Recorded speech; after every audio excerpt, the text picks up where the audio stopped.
समविभाजन के नियम के पास। देखो, कहोगे ना, इस नियम को मैक्सवेल द्वारा प्रस्तुत किया गया था। मैक्सवेल का नाम सुने होंगे आप ऑस्ट्रेलिया का खिलाड़ी भी है, सुने हैं नाम आप लोग।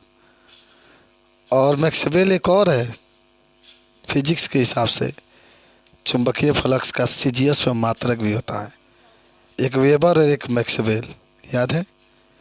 एक वेबर में 10 के ऊपर 8 मैक्सवेल होता है। माने एम के समय चुंबकीय फ्लक्स का मात्रक न वेबर होता है और सीजीएस में मैक्सवेल होता है। खैर, इस नियम को मैक्सवेल द्वारा प्रस्तुत किया गया था और इस नियम के अनुसार, सुनो ध्यान से, किसी आदर्श गैस के, क्या कहोगे, किसी आदर्श गैस के जो कि उसमें साम्यावस्था में न हो, यानी सीधा कहो किसी आदर्श गैस के किसी एक अणु की, मान आदर्श गैस बहुत अधिक है, उसमें एक अणु चूज करो, किसी एक अणु की औसत ऊर्जा उसकी स्वतंत्रता के कोटि में समान रूप से विभाजित हो जाती है। माने एक अणु की जो औसत ऊर्जा होती है वह स्वतंत्रता के कोटि में समान रूप से क्या होती है, विभाजित हो जाती है। इसलिए इसको ऊर्जा समविभाजन का मतलब क्या होता है, समान रूप में वितरित हो जाती है। किसी एक स्वतंत्र की कोटि में 1/2 kBT औसत ऊर्जा स्थित है। तो माने कोई किसी एक, यहाँ पर अणु छूट गया शायद, किसी एक अणु की स्वतंत्रता की कोटि में 1/2 kBT ऊर्जा उपस्थित होती है। माने एक अणु अगर लेते हैं ना तो उसकी जो ऊर्जा होगी इतनी होगी। kB का है बोल्ट्जमैन नियतांक है, T आपका ताप है। जहाँ T ताप है तथा kB आपका बोल्ट्जमैन नियतांक है। और ऊर्जा, जब एक अणु की ऊर्जा लेंगे तो 1/2 kBT या kT जो भी लिखिए, औसत ऊर्जा लेंगे बराबर 1/2 kT। और 1 ग्राम, एक सुन रहे ध्यान से, यहाँ से आपको लिखा गया है कि कौन क्या है, देते ही होगे तुम लोग। kB तुम्हारा बोल्ट्जमैन नियतांक है। 1 ग्राम मोल गैस में अणुओं की संख्या Na अवगातो संख्या के बराबर होती है, अतः कुल ऊर्जा E बराबर NaF/2 kT हो जाएगा। F कहाँ से आ गया, ये F क्या है, स्वतंत्रता की कोटि है, फ्रीडम है ना, फ्रीडम, तो इसीलिए F से डिनोट किया गया। और अवगाद्रो संख्या Na है, ठीक है। और अब देखो बता देते तुम लोग की चीज़, यहाँ से खूब अच्छा चीज़, ये K को हम लोग बोल्ट्जमैन नियतांक कहते हैं। अगर कोई आपसे पूछे ना कि बोल्ट्जमैन नियतांक किसे कहते हैं तो क्या लिखते हैं, 1.38 × 10⁻23। ये आता कहाँ से, सुन लो। जो आर को क्या कहते हैं, गैस नियतांक, याद कर लो आज, आर को कहते हैं गैस नियतांक।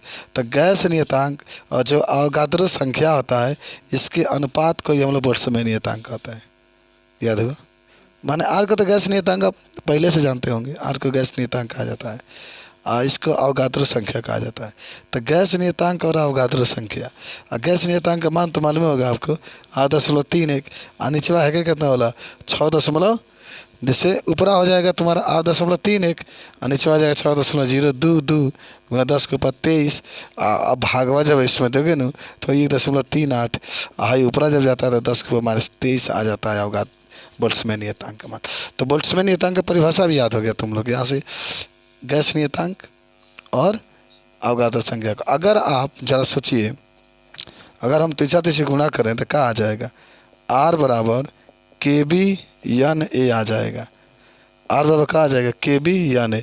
तो वही से नु है जो सूत्र बा Na और K बान हो जा, kB को चाहे K, तो Na और kB के गुणनफल जब एक पास कर ली तो क्या जाए R लिखा जाएगा।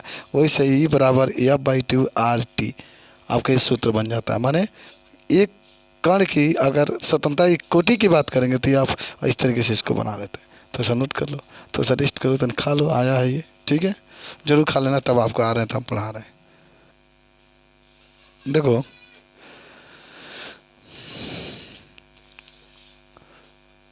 विशिष्ट ऊष्माधारिता का मान कैसे निकालोगे, जब माने देखो इतना चीज़ निकालना है इसमें।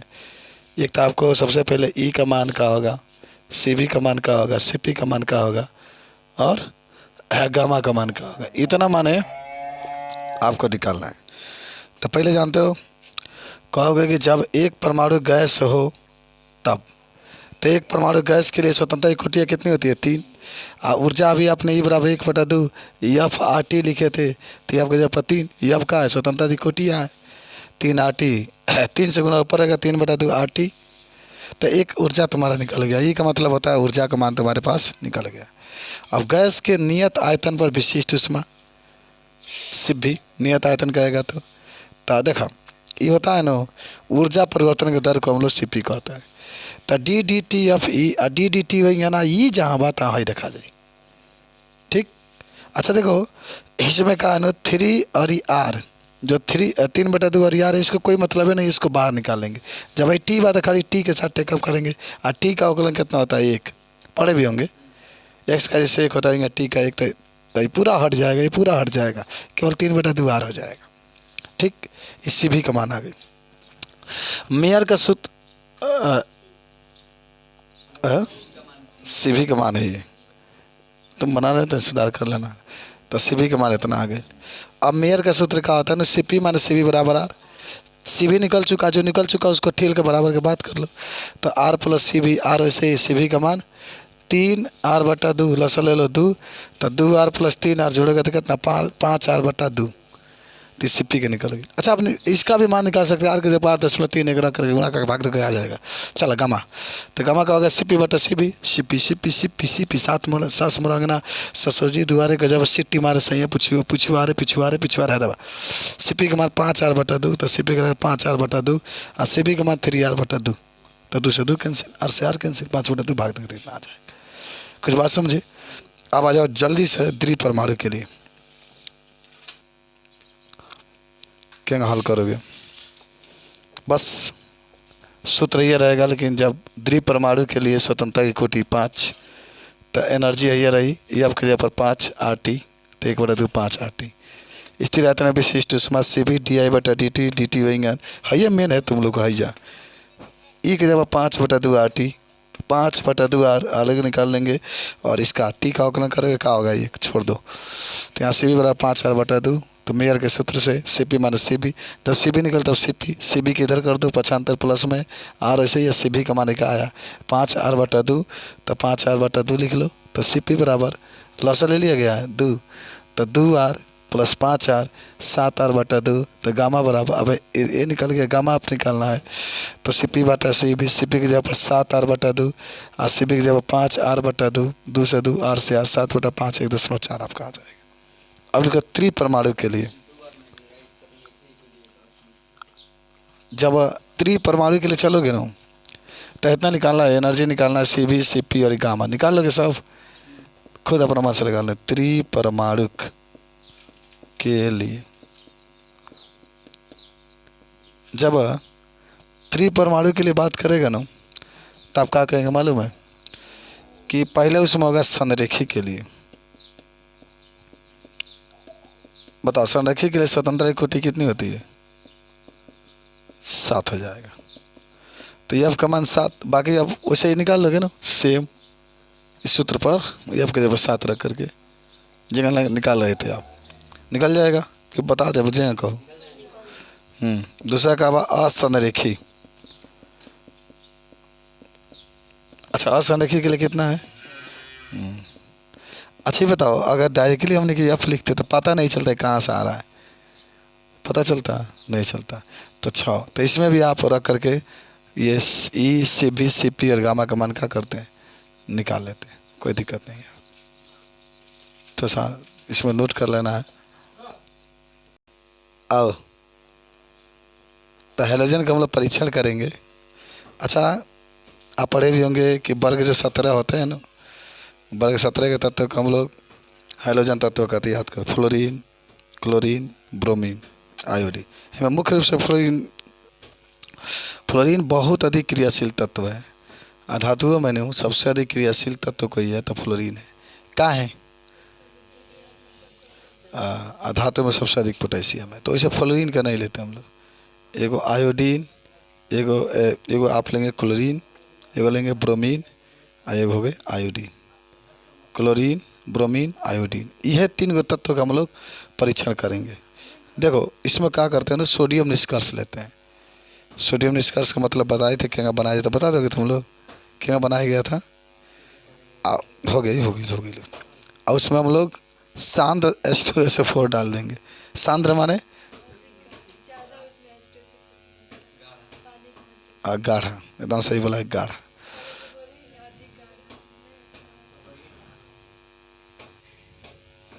तो सोडियम निष्कर्ष लेंगे और उसमें सांद्र सल्फ्यूरिक अम्ल मिला देंगे। और सुनो, जब मिलाएंगे तो अब उसको उबालेंगे और उसमें जानते हो क्या एक और लेंगे, AgNO3 भी ले लेंगे, AgNO3 ले लेंगे। ठीक है, माने क्या कर लेंगे पहले समझिए। सोडियम निष्कर्ष लेंगे, सोडियम निष्कर्ष प्लस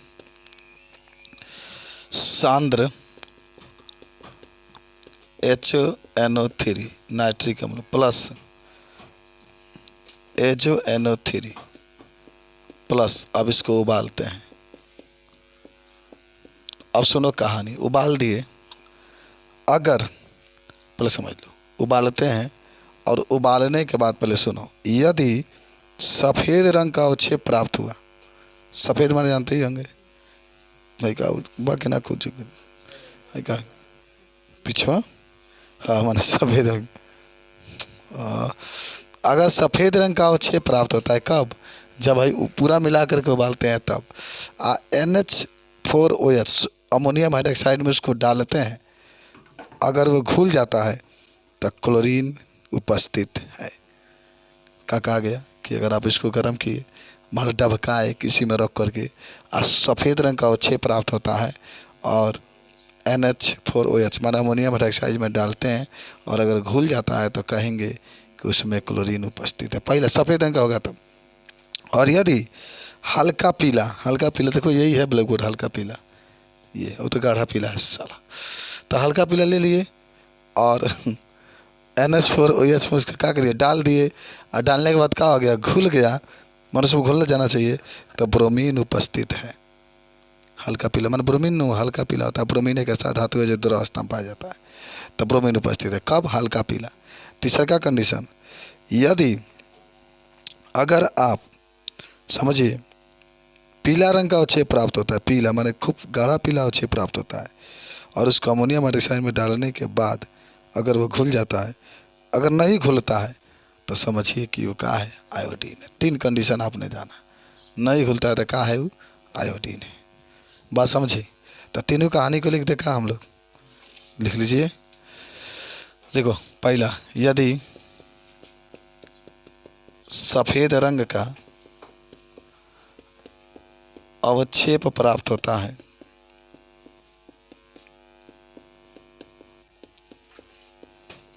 तथा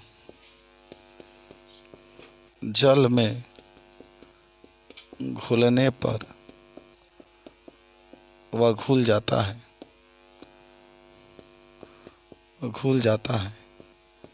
तो क्लोरीन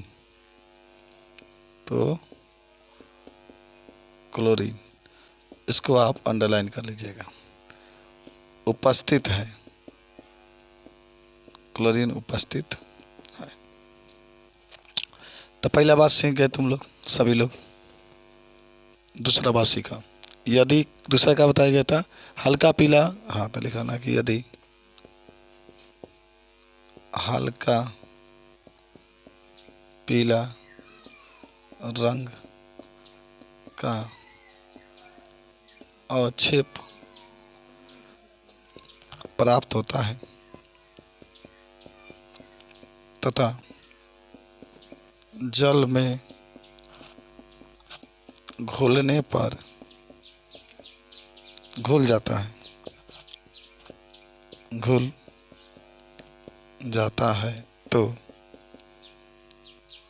क्या उपस्थित है, तो ब्रोमीन उपस्थित है। तो ब्रोमीन उपस्थित है। तीसरा, यदि पीला रंग का अवक्षेप प्राप्त होता है तथा जल में घुलनशील होता है तो क्या उपस्थित है? आयोडीन उपस्थित है।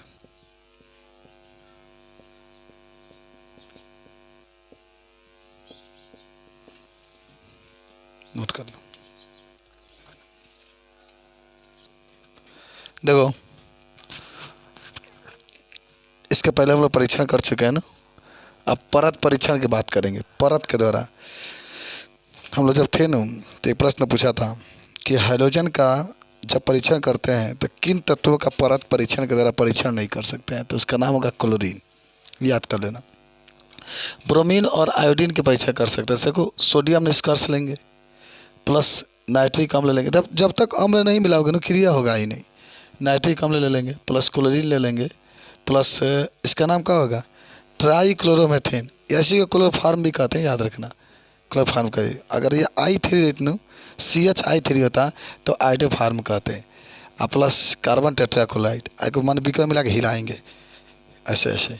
तो हिलाएंगे, तो हिलाने के बाद अगर ऊपर नारंगी भूरी परत दिखाई देता, समझो कि नारंगी है तो क्या होगा? ब्रोमीन। अब क्या होगा? नारंगी अगर है तो ब्रोमीन में उसके अंदर क्या है? उपस्थित है। देखो, आइए सोडियम निष्कर्ष। जब ब्रोमीन हुई तो NaBr जरूर हुई, Br जरूर हुई। क्लोरीन से क्रिया कराओगे तो NaCl प्लस Br। अब सुना अब देखा है Br बनल ये परीक्षण होता है कि अब Br को अगर क्लोरोफार्म के ऊपर गिराओगे, अच्छा एक कार्बन टेट्राक्लोराइड के ऊपर गिराओगे ना, तो पूरा परत प्राप्त है। नहीं लिख बोलेंगे, खाली इतना भी लिख दो बोलेंगे, तब आपका हो जाएगा कि नारंगी रंग के परत प्राप्त होता है तो ब्रोमीन उपस्थित है। यदि बैंगनी परत हो तो आयोडीन क्या होता है? उपस्थित होता है। ये वाला हिस्सा। ठीक, तो और बस 2-4 मिनट और पढ़ोगे।